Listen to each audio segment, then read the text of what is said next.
locale, je viens vous voir pour vous parler d'un bâtiment très spécial.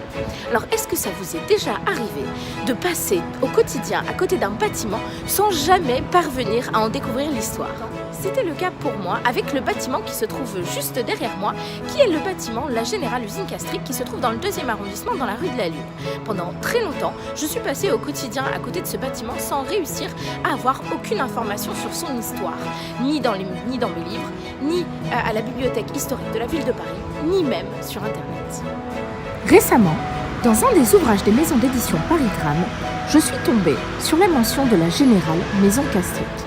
Il s'avère que cette société a été fondée en 1842 par Marie-Caroline Castric et ce bâtiment en était son siège social.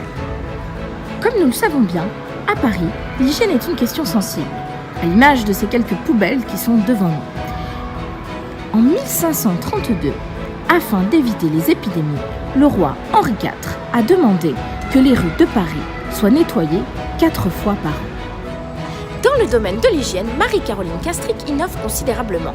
Quant au 19e siècle, elle propose, en plus de ses services d'assurance, un service de nettoyage de verre, ce qui fait de la maison Castric la première société de nettoyage au monde.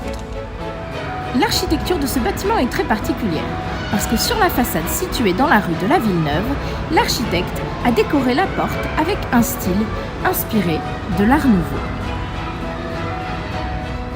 De l'autre côté du bâtiment, sur la façade rue Notre-Dame de Recouvrance, le panneau qui présente le nom de la société et sa date de fondation semble être inspiré d'un style Art déco.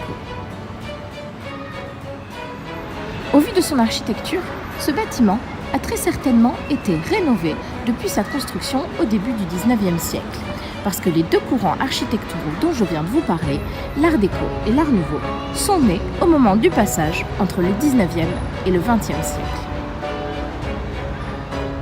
Il semblerait donc que ce bâtiment me cache encore quelques secrets. C'est tout pour moi pour la Minute Locale, j'espère qu'elle vous a plu, j'espère que ce bâtiment vous a intéressé. Je vous souhaite de voyager au quotidien le plus possible, je vous souhaite une excellente journée et je vous dis à bientôt.